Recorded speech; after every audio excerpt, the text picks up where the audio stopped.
Bienvenidos, bienvenidos a este nuevo encuentro de entrevistas entre vinos. Hola Sole, ¿cómo estás?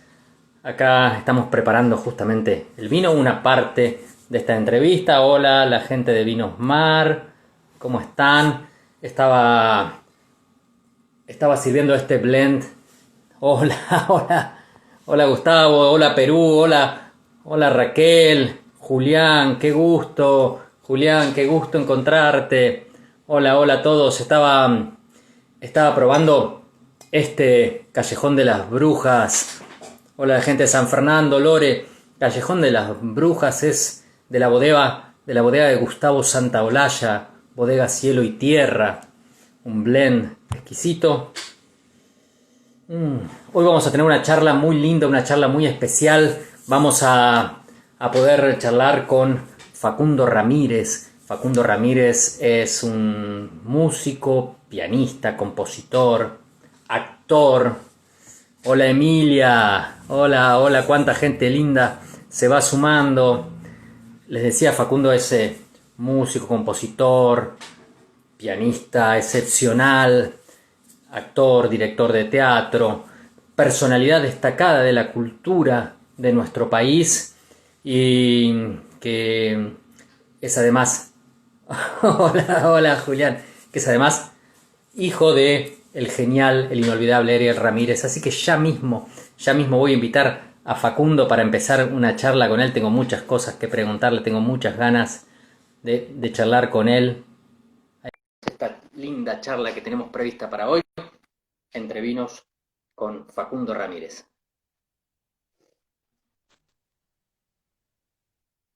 Hola Facundo, Hola Facundo, ¿cómo estás?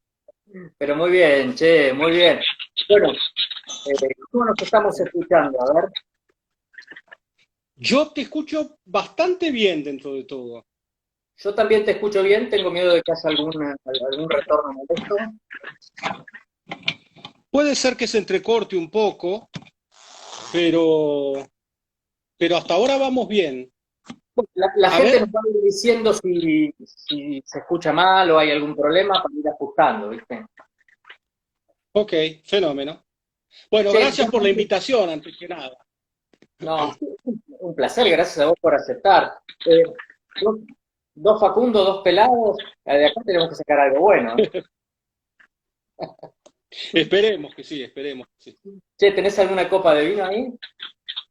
Tengo aquí una copa de vino. Entonces, primero que nada, salud, salud, Salud, salud salud para a vos todos.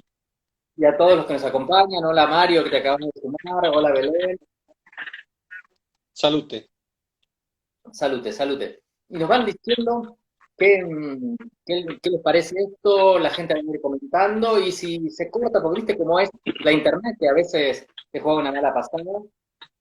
Ahí Bueno, crucemos los dedos. Hasta ahora, las veces que hice entrevistas así por Instagram, eh, anduvo bien. funcionó bien, anduvo bien. Buenísimo, buenísimo, buenísimo. Bueno, ¿cómo te ha tratado esta cuarentena, esta cosa tan extraña, tan extrema que hemos tenido que vivir? Mirá, con angustia por un lado, por la preocupación de tanto dolor y tanta muerte alrededor. Eh, pero al mismo tiempo, desde que empezó esto, yo me di cuenta que no tenía demasiado sentido pelearme, sino más bien hacer todo lo contrario, aceptar qué es lo que nos toca vivir y porque tuve la certeza de que si mi modo de comportarme en el contexto de la pandemia hubiese sido el estar enojado con el virus y con la situación de, de, de muerte, de enfermedad, hubiera empeorado todo eso las cosas. Eso no quiere decir que no esté pendiente todos los días de lo que pasa aquí y en todas partes, pero bueno, flexibilicé lo máximo que pude y convertí mi hogar, que ya era hace muchos años, ya se había convertido en un oasis para mi vida, en donde puedo trabajar con mi piano, con mi música, adaptar teatro, traducir teatro, leer, cocinar, que me gusta mucho cocinar, Qué bueno. eh, ver películas, series, y incorporé, que lo hago casi todos los días, no te digo todos los días, una mini rutina de ejercicios como para mantener el esqueleto un poco estirado, para elongar. Y así que, Para bueno, mantener también para mantener el instrumento en condiciones, porque tu instrumento no es solamente el piano, sino también es vos mismo como autor.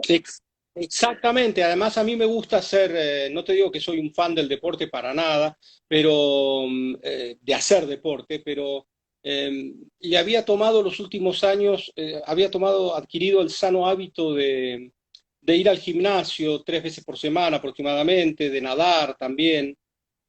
Y entonces todo eso lo extraño un poco, sobre todo pasando tantas horas en el piano y en la computadora, escribiendo, eh, se resiente un poco todo. Pero bueno, personalmente no puedo quejarme, yo pertenezco a un, a un grupo de personas que yo no tuve la necesidad de salir eh, a, A ganarte el pan en la a calle. ganarme la diaria. Claro. Claro, ¿entendés? Y entiendo lo desesperante para esas miles de personas, miles de millones de personas que en el peor momento de la pandemia han tenido igual que salir a la calle a trabajar. Yo pude quedarme aquí, protegerme. Realmente prácticamente no salí nunca, nunca. Mira, Una vez por semana a hacer las compras. Últimamente, cuando empezó el mejor tiempo, andar en bicicleta 2 o 3 veces por semana, a ver a mi mamá, pero espaciadamente, porque tampoco quería estar viéndola una vez por semana o 2 veces por semana por temor a la posibilidad de que uno pueda ser transmisor, ¿no? sí, sí, sí. Pero en línea general me trató bien. También, eh, ¿vos te acordás que al comienzo de la pandemia hubo una especie como de idea que circulaba sobre cómo la humanidad iba a aprender de esta situación? Y Sí. yo en ese momento pensé, la humanidad no va a aprender absolutamente nada, pero yo quizás sí pueda eh, aprender algo en términos personales, en términos artísticos, en términos de llevarme bien con la vida cotidiana, con el día a día. Así que también me aboqué a esa tarea, a tratar de encontrarle un sentido a todo este disparate. Sí, de alguna Eh, manera, en mi caso me ha pasado que esto te evidencia diariamente la fragilidad que tenemos, ¿no? Como género. Extremadamente frágiles. Pensemos que los dinosaurios vivieron en nuestro planeta 200 millones de años y se extinguieron. ¿Qué nos hace pensar que nosotros no vamos a correr con la misma suerte? Pero bueno, es parte de la condición humana tener esa especie y, eh, de, de, de creerse, de un espíritu que se cree como inmortal, como que todo lo va a superar, a trascender, y no, Y no, no. es cierto, no, no. Sí, sí, sí. Y además ha evidenciado que nuestra obsesión por controlarlo todo es inútil. Claro, porque es la teoría del caos, la famosa teoría del caos, ¿no? Eh, no se puede controlar todo, es Claro. imposible, es Sí, bueno, imposible. uno se sienta frente a frente con una copa de vino y se va por las ramas en la charla. Yo te quería preguntar, Bueno, conmigo vas a tener que encuadrarme porque yo soy muy charleta y me pierdo. yo también soy muy charleta, pero acá viste que Instagram nos mete una hora y si estuviéramos en una mesa no me caliento y seguimos charlando, pero Me lo tu sigo. relación con el arte, tu relación con el arte se forjó desde tu infancia. Además de tu papá, ¿había otro artista en la familia? Mi hermana mayor, Laura, era profesora de piano y hija del primer matrimonio de papá, algunos años más grandes que mi hermana Mariana y yo. Por lo tanto, cuando yo empecé a tocar el piano a los 3 4 años, yo ya la veía tocar, estudiaba, además era profesora. Eh, Mi mamá mamá santafesina, igual que papá, fue bailarina en el Teatro Colón, bailó con Alicia Alonso, llegó a bailar con la gran Alicia Alonso, y también en su Santa Fe natal hizo teatro circular en la Alianza Francesa como actriz. Por O lo sea, que el arte te venía por tanto, todos lados. sí, sí. Y después mi casa, que fue la casa de la infancia, un, una sala de ensayos, mañana, tarde y noche. Bueno, no mañana, digamos tarde y noche. A la mañana, una familia de vampiros, en general dormíamos. Claro, claro, claro. Este, Mi mamá se levantaba, después mamá se dedicó a la docencia, fue maestra de escuela, y se levantaba 40 minutos antes de ir a dar sus clases al normal número 10. Se levantaba, se tomaba un café con leche bebido así y se iba a dar clases. Esa casa de la infancia fue una casa de artistas, venían todos, de Y todas para vos partes del mundo. el piano en tus 3 4 años era como el juguete de encastre de otro nene. Vos te ponías ahí Sí, y empezaste a sí, relacionar. fue así. Fue así. Incluso yo jugaba abajo del piano cuando otros hacían música en el piano. Cuando papá ensayaba con otros músicos, venía Mercedes a hacer Mujeres Argentinas, cantatas sudamericanas, y yo estaba abajo del piano jugando, digamos, la naturalidad con el lenguaje de la música. Yo aprendí el lenguaje de la música prácticamente al mismo tiempo que hablar y caminar, lo incorporé del mismo modo. Así que ese fue el contexto en el que yo me crié. Lo que no necesariamente, porque vos viste que a veces sucede todo lo contrario. En una familia de artistas sale un hijo contador, o en una familia de matemáticos sale un poeta, aunque la matemática tiene su forma de poesía también, ¿no? En Pero este no, caso todos pero fuimos, hubo nos un mandato dedicamos para al vos, arte. tuviste la posibilidad de elegir o Mira, yo no creo, yo tengo una teoría que es por supuesto discutible, pero yo no creo que uno elija, ni que a uno le impongan algo, sino que yo creo que el llamado de la vocación es algo que está más allá de uno, es algo que tiene que ver con lo inevitable. Y yo siempre digo que yo no elegí ser actor, yo ya era un actor, simplemente apareció el momento en donde yo di el primer paso, llegó, pero eso llegó, ya estaba en mí, o pidió igual salir, que o solo el... pidió salir. Sí, sí, porque yo antes no lo tenía consciente cuando era más joven, pero cuando yo era un niño y todavía no estudiaba teatro, cuando se hacían reuniones en mi casa, fiestas, había una galera en mi casa, no sé por qué, había una galera, y yo agarraba un paraguas, me ponía a la galera y recibía a los invitados imitándolo a Chaplin. Y yo me olvidé de ese recuerdo durante años, porque pensé, el teatro vino por el lado de mi mamá cuando mi vieja estaba allá en la Alianza Francesa, pero también, claro, las películas que yo vi desde chiquito, bueno, tanto mi viejo como mi vieja amantes del cine, eh, y hay un momento en donde en donde se revela algo que ya está. Yo no creo que Es uno lo algo elija. que fue dejando sedimentos en vos que en algún momento se hizo una base firme. Sí, porque por más que te obliguen, por obligación no vas a ser un artista. Es Ujú. imposible. Si a vos te obligan a hacer una carrera como médico y tu pasión es la filatelia, te vas a, tarde o temprano vas a torcer ese rumbo que te impusieron. Exacto. Por lo tanto, realmente creo que uno no elige y que a uno no lo hacen elegir.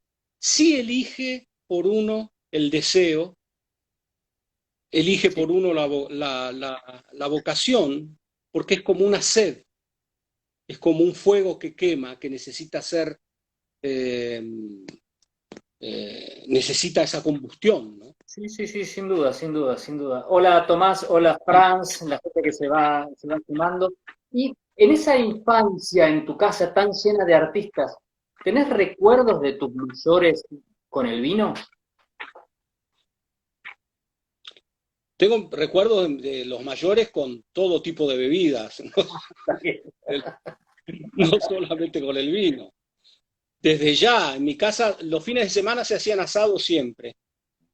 Y los asados empezaban los sábados y terminaban los domingos a última hora de la noche. Era como un continuado de artistas, incluso que pasaban la noche en mi casa.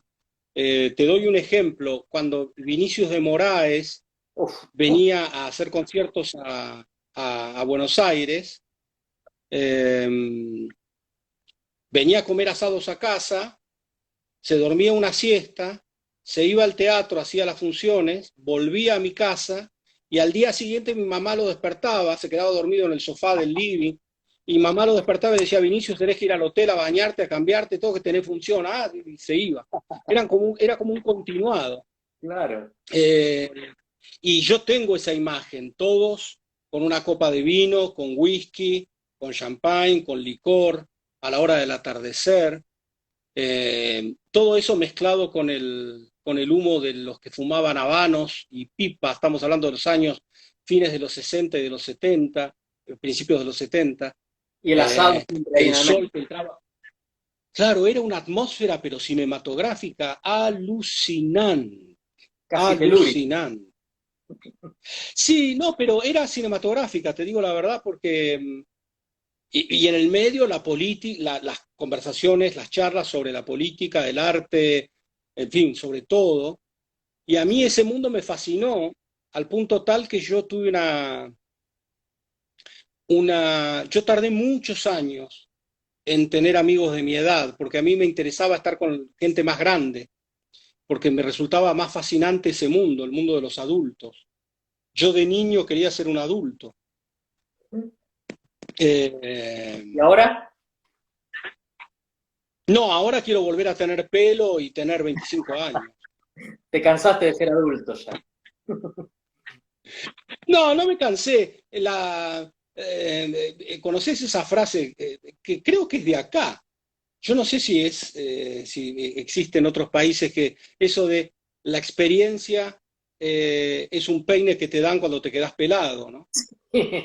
Algo Bueno, así. yo tengo, ese Bueno, peine lo tengo ojalá como uno 20. pudiera, ojalá uno pudiera tener la experiencia que uno adquiere con el paso de los años a los 20, Claro, sí, sí. pero es imposible. Acá alguien, Julián, que es un músico también del sur de la provincia de Buenos Aires, pregunta si tenés alguna anécdota con Horacio Guaraní. Eh, Supongo que lo ha relacionado con el No, vino también. no intensa, no intensa. Horacio era muy amigo de papá y mía personal con él, yo recuerdo un solo encuentro con él en un aeropuerto. Yo ya más grande, tenía 35 años, por ahí, poco menos quizás. Yo venía de tocar no sé de dónde o estaba por tomar un avión para volver a Buenos Aires y estaba Horacio y, y él se acercó a saludarme, no me acerqué yo a él, yo lo vi, sabía quién era, pero nada, como uno entiende bien el tema de lo que es cuando terminás de laburar a la noche tarde y tenés que por ahí tomar un avión bien temprano a la mañana, por ahí no tenés ganas de que te... Que joda. Bueno, entonces no quise, claro, no quise molestarlo, pero él me vio y él se acercó y me dijo, Facundo, le dije, maestro, me dice, me enteré, se ve que habíamos tocado no en la misma ciudad, pero sí en la misma provincia la noche anterior. Y me dijo, me enteré que estuviste tocando y que eso, qué bueno encontrarte acá. Y me preguntó por papá. tengo un recuerdo de él muy breve, por el contexto, pero de una gran calidez, muy amoroso fue, con esa actitud de venir él a saludarme, ¿no? Muy, Un grande, ¿eh? muy Un amoroso. grande. Sí, sí, sí. Y Sin duda, vos sí, como claro. artista, ¿hacia hacia dónde está orientado tu decir en general? ¿Cuáles son los temas que te conmueven, esos temas a los que le dedicas tu pensamiento y tu arte integralmente?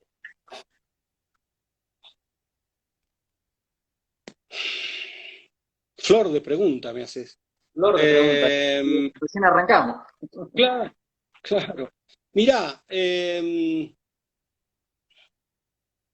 yo entiendo que en la vida todo es, todos los actos que nosotros cometemos en nuestra vida son actos políticos.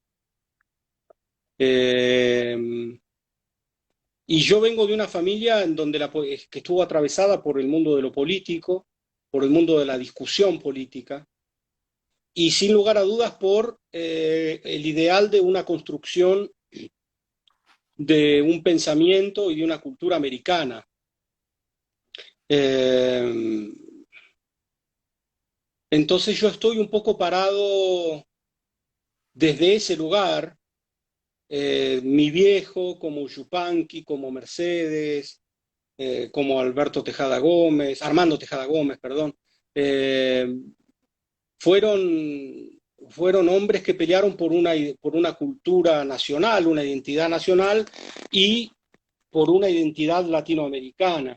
Eh, por lo tanto, intentaron retratar en profundidad el espíritu y las contradicciones de nuestro continente y de nuestra tierra. Ujú. Eh, así que yo, de algún modo, todo lo que hago en términos musicales y en términos artísticos Tiene sentido. parte desde ese punto de vista, desde ese lugar. Pero, por supuesto, eso se transforma.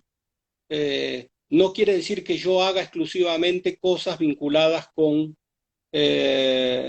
porque hay como una ampliación de eso. Por supuesto, eh, uno es de acá, pero al mismo tiempo uno es universal. Sí, sí, Y la cultura, uno pelea por una cultura propia y al mismo tiempo por una cultura universal. Yo sí, defiendo tanto a Yupanqui como a Shakespeare.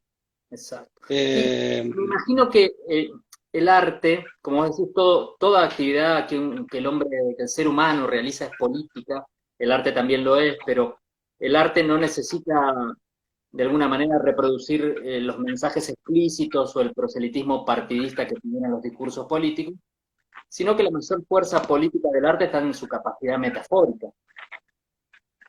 sí, siempre. Por eso hablé de lo político y no de la política, Claro. porque es una que yo reivindico la política, porque a mí me parece que hay que reivindicarla siempre, pero hablé de lo político porque es hablar desde un estado de conciencia en un punto, frente al mundo que nos toca en general, en particular aquí y al resto del planeta, la condición humana, la conciencia de un mundo desigual, en donde cada vez más se amplía la brecha entre muy pocos que viven muy bien y millones de millones de millones de personas en el mundo que no tienen agua. Ya no estamos hablando que no tienen agua. Es un disparate que en el siglo XXI el ser humano haya podido lograr en materia de tecnología todo lo que consiguió y que no haya podido resolver los problemas básicos que dignifican la vida de un ser humano. Es cierto. Eh, por lo tanto, las grandes obras de los grandes autores universales, todos de alguna manera, hablan de lo mismo, eh, con matices, con maneras diferentes de abordarlo. Eh, desde Jean Genet a Shakespeare, pasando por el teatro de Strindberg, por el de Samuel Beckett, donde retrata ya, es el anverso de la tragedia, si querés, isabelina, en un mundo ya sin dioses, después de la bomba, pero todos de alguna manera tienen una mira en el mundo que los rodea. Y yo estoy parado ahí. También a mí me parece que que la elección del repertorio que uno hace es una elección, además de estética, ética. Eh, y es una decisión, porque yo no concibo el arte, las formas del arte como formas de hacer la digestión. Tiene que ser Lo artístico, comprometido, no, no puede ser eh, no. eh, aséptico. Aún, no, aún si es más liviano, la verdadera misión del arte es siempre sacudir, invitar a la reflexión a través de el abanico infinito de emociones que nos es propio como seres humanos. Pero aún en su levedad, eh, tiene que ser una invitación para que nos reformulemos cosas y un Ujú. refugio para el espíritu, para el alma, es muy profundo. Entonces también hay una elección ahí. Eh, yo no, yo no transo en ese sentido con la vulgarización de lo artístico. A mí ese mundo no me interesa, porque Hablaste es de como Shakespeare, perdón, degradar. sí, sí. Te Sí, decía, no, por hablaste de favor. Shakespeare vos has hecho muchas obras del inglés, del autor inglés. Hice varias. Me encantaría poder hacer todas. Mm. Eh, Dirigí y actué Macbeth con Qué Jorge Lavelli desafío. en el Teatro San Martín. Sí, pero sabes que no me costó. Bueno, es un tema largo ese, porque yo supe hace 40 años que alguna vez lo iba a hacer. Así que estuve 40 años de mi vida preparándome para cuando llegara la ocasión. Cuando llegó la ocasión fue, no te digo que, bueno, sí, tuve que poner el cuerpo, ensayaba 8 horas Siempre hay que por poner un texto. día, claro, 5 veces por semana y Claro. dirigí un elenco de 18 actores, pero no fue tan difícil como parece. ¿Sabes qué? Eh, A mí pero te me diría, gusta y, mucho Shakespeare. y claro, Y, y la vigencia y la intemporalidad de este autor son condiciones eh, tan inherentes en él. Pero ¿a qué razones vos atribuís esta permanente actualidad de William Shakespeare? porque capturó la condición humana en su totalidad, todos los claros, todos los oscuros, igual que Mozart en la música, porque en su tiempo describieron su tiempo, pero también anticiparon el futuro. Si uno piensa en Shakespeare, cuando vos estudiás un personaje criminal como Macbeth, un personaje mesiánico como Macbeth, Shakespeare se anticipó al siglo XX. Claro. Eh, esa forma del horror que después, sabés que en el siglo XX se mató más gente que en toda la historia de la humanidad, se asesinó más gente que en toda la historia de la humanidad. Y Shakespeare ya lo estaba diciendo en el 1500, El siglo XVI. ¿Sabes que ahora que en el nombraste siglo Macbeth, XVI. recuerdo una versión cinematográfica, pero muy teatral, de Orson Welles? La de Orson Welles, hay muchas, mirá, porque eh, está la de Polanski también, el tratamiento de las brujas de Polanski era formidable, pero hay muchas versiones. La última que hicieron en cine no es buena, eh, con la actriz de, no me voy a acordar el nombre ahora, La del actor alemán. sí, con el actor este Fassbinder, que es una bestia de actor, un actor formidable, y ella también, la actriz de la Piaf. Eh, pero la película no es buena. Pero bueno, digo, esta cosa anticipatoria, esta forma de ver de, que, de su manera de retratar su tiempo, que empieza a retratar los tiempos que vinieron después, esta es la contemporaneidad de esos autores. Sabes que yo suelo leer bastante a Shakespeare y me he dado cuenta a lo largo de los años que leer a Shakespeare te demuestra cómo uno ha envejecido, o si lo querés decir en mejores palabras, cómo uno ha evolucionado, porque no es lo mismo leer cuando lees a los 17, a los 27 o a los 47, siempre lo encontrás diferente. Siempre, eso porque hay un momento para los libros, hay un momento de los libros para uno, de uno para los libros, de los libros para uno, o para todo. Borges decía que cuando uno agarra un libro y lo empieza a leer no fluye, hay que dejarlo. Y decía, porque no es el tiempo de ese libro para uno ni de uno para el libro. Pero con el paso de los años uno redescubre capas diferentes sobre materiales que uno conoce muy, pero muy bien. Y también lo interesante de esos autores es que permiten que uno, desde el propio tiempo, encuentre una manera de reinterpretar lo que el autor escribió sin Exacto, traicionar al mismo tiempo la exacto. esencia del autor. Pareciera que le habla Ah, a cada generación de una manera distinta, que se siguen descubriendo nuevos sí, significados, nuevos vínculos con los sucesivos presentes. bueno, mirá, el siglo XIX, por ejemplo, impuso una idea equivocada a mi gusto, pero bueno, fue de esa época, acerca de Romeo y Julieta, por ejemplo, en donde se instala como una suerte de idea alrededor de el amor eterno. Y en realidad el siglo XX, Salute, el siglo XX le dio una lectura diferente. Romeo y Julieta es también la historia es una obra que habla sobre la sangre derramada y Sí, sí. también el, sobre la pulsión sexual y sobre la calentura, vamos.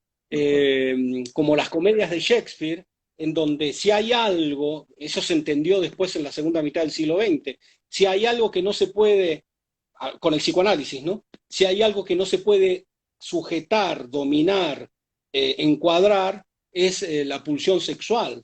Y las comedias de Shakespeare están Mucho ruido, pocas nueces. más que vinculadas con la idea del amor, están más vinculadas con la idea de la sexualidad. Sí, sí, sí, sí. En As You Like It, si no me equivoco, una de las obras de ese periodo, una de las Oh, protagonistas le dice claro. a la otra, que son primas, le dice que están aburridas, ¿no? Entonces una le dice, ¿qué hacemos? Y la otra le dice, ¿y qué te parece si nos enamoramos? Entonces, claro, deciden enamorarse, pero no es que se enamoran Platón porque les vino el amor, así, no, No. es una decisión. Salen a buscar al tipo que les guste, que les caliente para, Sí, sí, sí. para disfrutar plenamente de su sexualidad. Bueno, eso el siglo XIX no lo vio de esa No lo manera. aceptó, no lo aceptó. Che, No, lo recién cuando puso en hablaste de las plano. brujas, me di cuenta, perdóname, me di cuenta que estoy tomando este Sí. vino que se llama Callejón de las Brujas. Mirá vos, qué Ah, casualidad. mira. Este vino lo hace Gustavo Santaolalla, es de la bodega de Gustavo. Ay, no te puedo creer. Yo grabé una canción de él. Grabé Río de las Penas. Desde esa orilla del río, tu corazón se agita. Y de este lado está el mío. Dale que grita y que grita. Maravilloso, Santolaya. Maravilloso, Maravilloso. maravilloso. Ya tenemos un streaming casi con esto. Che, en Shakespeare hay un personaje muy vinculado con el vino. De hecho, yo creo que Shakespeare lo quería muchísimo a este personaje porque está en varias obras de él. Y es Falstaff. Falstaff, claro, por supuesto, sí. Bueno, Sí, sí, sí. Shakespeare, el contexto, las obras de Shakespeare se hacían en un contexto donde la gente comía y tomaba, ¿eh? Muy popular, era tremendamente popular. Era muy popular y muy carnal, con todos los sentidos ahí eh, puestos sobre la mesa. Así que no es sorprendente para nada. Bueno, en el caso de Falstaff es más que obvio, pero te quiero decir, es una obra tamizada por esos sentidos en profundidad, la sexualidad, el vino, la comida. Imagínate cómo era el nombre de la obra eh, que se terminan comiendo a todas las familias, yo me las confundo a veces. Bueno, pero hay una obra en donde se terminan morfando entre ellos, te quiero decir, este, sin Eh, duda fue un tipo que pegó en los sentidos, en todos los sentidos, en los más filosóficos y en los más inmediatos de la condición humana. Eh, Fíjate que, por eso es tan apasionante. claro, la visión de un clásico es como un calidoscopio, ¿viste? Un calidoscopio de situaciones, de significados. Uno puede escoger focalizar en algo, en lo que lo devela, en lo que lo desvela, perdón, en lo que lo sacude, en lo que lo interroga. Y siguen surgiendo reinterpretaciones. ¿Con la música pasa lo mismo? Sí, sí, sí, porque las formas de interpretación, por ejemplo, en el caso del piano, las formas de interpretación fueron cambiando profundamente con eh, la irrupción de una escritura cada vez más moderna. Por ejemplo, las últimas sonatas de Beethoven, en las últimas sonatas de Beethoven ya se configura una suerte de premodernismo. Eh, Luego apareció la escritura más virtuosa a partir de Federico Chopin en adelante, con Liszt, que obligó a replantear en términos técnicos el abordaje del piano. Me acuerdo que se comentaba que, no es que me acuerde yo por haber estado ahí, pero digo, me acuerdo de esta anécdota, cuando se estrenó el concierto de Tchaikovsky para piano, decían que era imposible de tocar. Y después del concierto de Tchaikovsky para piano vinieron obras más difíciles, el tercero de Rachmaninoff, el segundo concierto de Prokofiev, los conciertos de Bartók. Y también cambió un poco esa mirada decimonónica acerca de los instrumentistas. Eh, empezó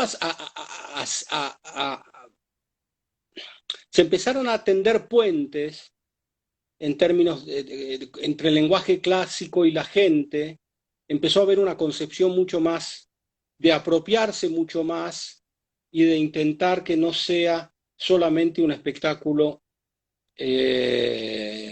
auditivo para elites.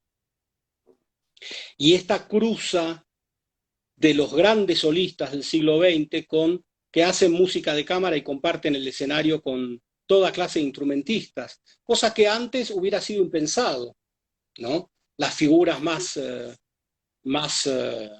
como operísticas del mundo del piano, si querés, de aquellos Ujú. años, verlos cruzados en un escenario haciendo música de cámara, a cuatro pianos, a tríos, quintetos. Eh, Una vez, cambia, por una supuesto vez que te cambia. escuché hablar, creo que era una entrevista sobre un espectáculo que hacías me parece, con Marcela Rosselli. Eh, Te escuché decir que hay que intentar borrar los límites entre la música clásica y popular. Eh, Sí, ¿La música clásica y popular son antagónicas por naturaleza? no, es antagónico el lugar que se le brinda a cada una. Eso es antagónico. Es una cosa absurda, porque uno puede decir que, que una, que una sinfonía de Mozart es más bella que una milonga de Atahualpa Yupanqui, no. Uno puede decir que la voz de Mercedes Sosa es menos hermosa que la voz de una soprano lírica. No, ¿por qué? La belleza se encuentra en todas. La belleza No no se tiene encasilla. género, no se encasilla. Y hay un empecinamiento, como en tantas otras cosas del mundo que nos toca vivir, de encasillar. Entonces, por ejemplo, en nuestro país hay una falsa idea. El Teatro Colón es un teatro de élites. Yo me niego a eso. El Teatro Colón es un teatro de todos, de todas las personas de nuestro país. Todos deberían conocer el Teatro Colón, todos deberían poder ir al Teatro Colón a escuchar sinfonías de Beethoven, a escuchar conciertos de Mozart, a escuchar Chopin, a escuchar ópera, a ver danza contemporánea, danza clásica. Eso tiene que estar abierto para todos. Y es mentira al mismo tiempo que la cultura popular es solamente para la calle, para las manifestaciones para 25.000 personas. No, porque Marta Argerich también ha tocado en el Luna Park y los tenores llevaron las áreas de ópera cantándolas para multitudes también. Es decir, no. Pero bueno, pero el encasillamiento existe en todos. Bueno, mirá, yo soy, no te voy a decir una víctima porque sería victimizarme, pero vos no sabés cómo me rompen las pelotas a mí, perdón, ¿no? Pero por No, decirlo de esa manera, con el tema porque en definitiva te preguntan, reducen todo a quién querés más, si a tu papá o a tu mamá. Me preguntan, ¿pero vos sos más músico o más actor? ¿Sos más director o más compositor? ¿Sos más pianista? Soy todo eso, soy la es una suma de cosa todo más eso. casi renacentista, que eran un poco de todo. No sé, en todo caso soy la suma de todo eso, son las formas son las formas a través de las cuales yo me comunico y me expreso. No soy no soy el músico que yo soy es mejor músico gracias al actor que yo soy. Y yo fui mejor actor gracias a la música que hice. Son vasos comunicantes. Sí, sí, sin duda, sin duda. Y la labor del músico, ¿es para vos también la educación del oyente? Proponer interpretaciones distintas, reinterpretar la realidad y de alguna manera sublimarla a través de la música. En todo caso, no como primer paso, eh, porque yo lo vivo yo de esa manera, no digo que sea para todos igual, pero el primer paso siempre como músico o como hombre de teatro, el primer paso es siempre para mí, yo lo hago porque para mí es necesario hacerlo, inevitable, es porque yo estoy con mi cabeza y mi sentido siempre buscando aquello que falta, tratando de encontrar aquello que todavía no apareció, tratando de hacer mejor aquello que vengo haciendo desde que nací y que todavía siempre pienso que se puede hacer mejor que se puede mejorar. Eh, Luego, la tarea, yo encuentro más esa tarea por ahí de educar, entre comillas, actores, porque cuando dirigís actores de alguna manera estás Mm. llevándolos a tu punto de vista y estás tratando de convencerlos de que el mundo que vos elegiste es el adecuado, la dirección que vos elegiste es la adecuada. Y además porque en el teatro te toca actuar, como alguna vez lo fui yo también, con actores que recién empiezan, que son más inexpertos, que tienen talento, pero que, bueno, necesitan la experiencia todavía. Y entonces a esos tenés que guiarlos con mayor atención que a un actor más formado, más armado, ¿no? Así que hay algo en una segunda instancia de una tarea más educadora. Hace poco un contacto mío del Facebook me preguntó lo mismo que vos, o parecido, si era posible, si se podía enseñar como materia la educación musical. Y yo participé, contesté y dije que a mí me gustaba, algunos amigos míos que por ahí no conocen mucho de música clásica, me gusta pasarles música, hacerles escuchar desde las sonatas de Scarlatti o sonatas de Händel a las versiones de Argerich de los conciertos de Prokofiev y de Ravel, a las sonatas de Brahms. Me gusta ir pasándoles y después cada persona, bueno, verá, ¿no? Pero siempre cuando uno tiene a alguien que te tiende una mano, que te da un puente, está bueno, está bueno.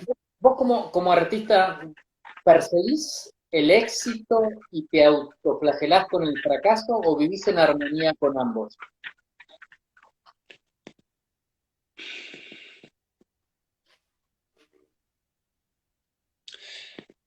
No, no soy muy fan de las dos palabras. Ujú. En todo caso, no me las creo demasiado, porque las dos palabras son relativas, muy, muy, pero muy relativas. Bien, sí, sí. Eh, por supuesto, uno puede comprobar determinadas cosas, pero, por ejemplo, eh, cuando dirigí Macbeth y actué Macbeth, ese fue un gran triunfo en términos personales, Bien. artísticos.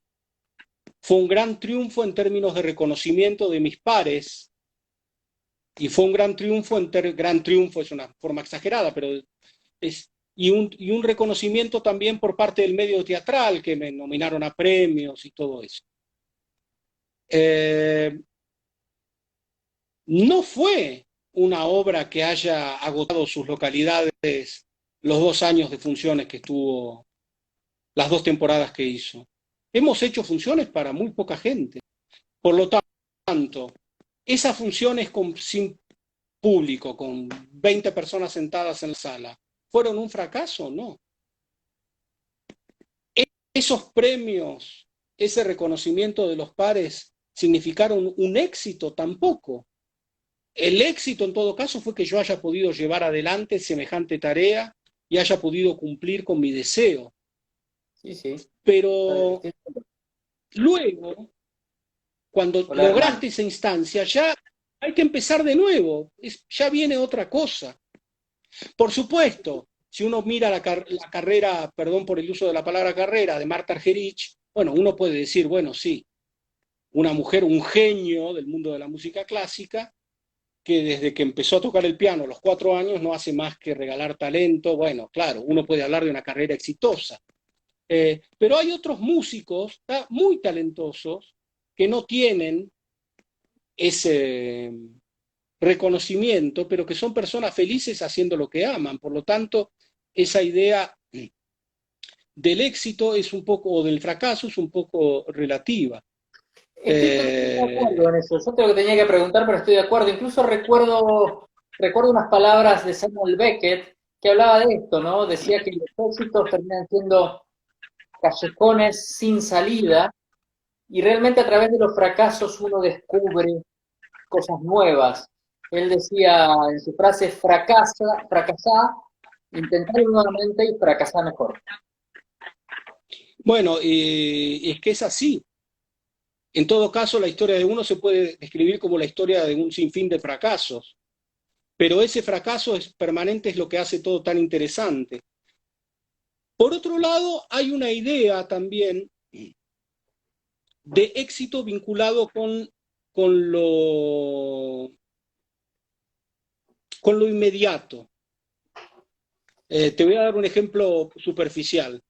Eh, en el mundo de cierta parte del mundo del espectáculo de Argentina, se supone que una persona que almuerza con la señora Mirta Legrand llegó. Yo almorcé 2 veces con la señora Mirta Legrand hace muchos, pero muchos años, y la verdad es que yo no siento que haber llegado a ninguna parte por haber almorzado con ella. Fue, No te aportó fue, nada una, a tu carrera, fue, una digamos. experiencia, fue una experiencia formidable haberlo hecho, porque bueno, es una mujer que tiene un pasado con una parte importantísima de la historia del cine de nuestro país y una comunicadora. Pero a mí no me cambió la vida pensar que porque estuve en un programa de televisión llegué a alguna parte. Sí, sí, te entiendo, te entiendo. En Me, cambio, me, hay como una mirada de actualidad, como que si vos respondés a la actualidad, llegaste. Por supuesto, uno quiere que lo que uno hace lo vea la mayor cantidad de gente posible, eh, intenta que lo que uno quiere transmitir se logre transmitir con claridad, pero si uno no lo lograra, si uno no lograra que lo que uno hace lo vea todo el mundo, igual es inevitable hacerlo, porque uno abraza esto por inevitable, porque es la vocación de uno. Facu, ¿qué relación vos tenés con la obra de tu viejo? La mejor, la mejor, la mejor, porque la conozco como si la hubiera parido yo. Este, conozco toda la obra de él y, y además tengo la posibilidad de, en términos pianísticos, de entrar y salir con su forma de tocar. Cuando yo empecé a tocar música popular ya de grande, al principio era más Ramírez en formas de tocar. Después, con el paso de los años, fui adquiriendo más mi propia voz. Y a veces, hoy, cuando toco música de él, a veces me gusta mezclar las dos cosas. Por ahí alguna frase musical la hago más a la manera de él y inmediatamente después hago otra frase musical más a mi manera. Eh, Él dejó una obra inmensa, pero inmensa que yo creo que no hay, a pesar de que él tuvo todos los reconocimientos en términos de amor en la Argentina y en el mundo por su música, yo creo que todavía en la Argentina no se terminó de dimensionar quién fue Ariel Ramírez para la música argentina. No, estamos hablando de el top 10, ni siquiera el top 10, el top 5 de los compositores. Mirá, mi viejo pertenece a ese séquito de grandes melodistas de la República Argentina que los contás con los dedos de una sola mano.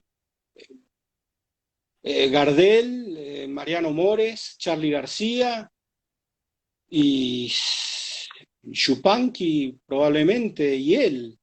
Es decir, estamos hablando de un genio, autor de más de 400 obras, que cada obra es un mundo en sí. Las introducciones que él compuso para sus zambas son un mundo en sí.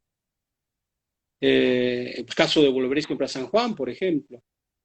Lo que hace la frase de su clave para darle como introducción el marco a una zamba es una cosa muy moderna para la época en que fue concebida.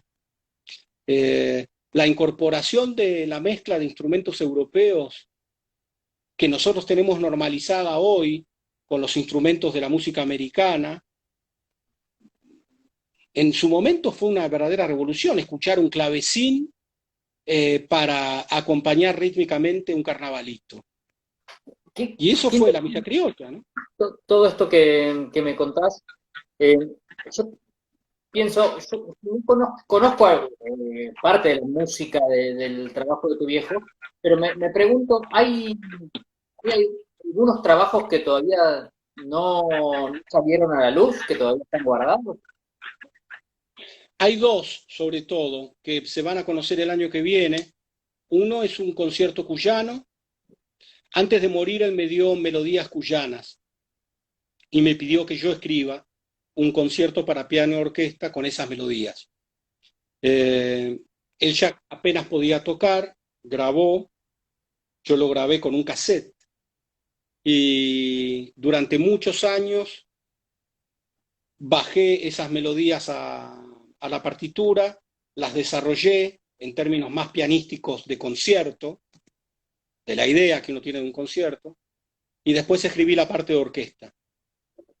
Así que el año que viene, que se van a cumplir los 100 años de su nacimiento, que va a haber grandes festejos por los 100 años de su nacimiento, a partir del mes de septiembre sobre todo, que fue cuando el mes de su nacimiento, voy a estrenar el concierto cuyano y probablemente otra obra más inconclusa de él, que se llama Los sonidos del nuevo mundo, con poemas de Marilena Walsh, también de Armando Tejada Gómez, de Félix Luna, de varios poetas. Esa obra todavía no la tengo conmigo, me voy a encontrar dentro de poco. Conozco algunas cosas, pero la tengo que escuchar entera, ver qué cosas tiene escritas él y cómo armarla, darle una forma. Además de revisar el resto del repertorio de él en los 100 años de su nacimiento, pero en principio va a haber 2 obras seguro inéditas que la gente va a descubrir, ¿no? Muy bien, muy bien. Yo recuerdo en mi casa en la infancia estaba el disco Mujeres Argentinas y la misa criolla y este, recuerdo haberlo escuchado infinidad de veces. ¿Vos Bueno, tuviste la oportunidad de Mujeres es tocar? un... Sí, Sí, la grabé el año pasado, por los 50 años de Mujeres Argentinas con la Bruja Salguero, exacto. en vivo en el CCK lo grabamos. El material va a salir ahora dentro de poco. Mujeres Argentinas es una obra excepcional desde cualquier punto de vista que la mires. Es una obra feminista, compuesta por hombres en los 60 para mujeres. Claro. Una obra, es curioso, ¿no? Porque es un detalle no menor. Sí, sí, sí, sí. Cantada por una mujer como Mercedes, que fue una feminista, una mujer que reivindicó los derechos de las mujeres siempre. Eh, y una obra de vanguardia por su belleza y por la instrumentación muy moderna, con canciones que dieron la vuelta al mundo, como Alfonsina y el mar, Sí, claro, claro. que se cantan en todas partes ¿Y del vos has mundo, tenido la todas oportunidad de partes. dar la vuelta al mundo tocándola, ¿no? Y tocando Sí, la criolla sí, sí, también. sí. Sí, sí, la última vez que salí fue hace 2 años, fui a dar conciertos a Israel, pero estuve haciendo conciertos en Alemania, en Austria, en Hungría. En Austria también como actor trabajé. Eh, Viajé por América Latina, no tanto por América Central, pero sí estuve en Chile, estuve en Brasil, estuve en el Uruguay. Con Nacha Guevara estuvimos en Puerto Rico una vez y en México, pero Estuviste en acompañándola el yo Vaticano a ella, también, ¿no? ¿no? Eso fue con los 50 años de la Misa Criolla, sí. Sí, Hicimos sí. los 50 años en el marco del Día de la Virgen de Guadalupe, patrona del Caribe y de América Latina. En el marco de esa misa, nosotros interpretamos la Misa Criolla por sus 50 años y eso lo vieron 800 millones de personas en todo el mundo. Fuimos con Impresionante, Patricia Sosa. impresionante. Fue muy Eh, hermoso, muy hermoso. Facundo, ¿sabés qué? Se nos terminó la hora. Es Y increíble. me imagino, claro.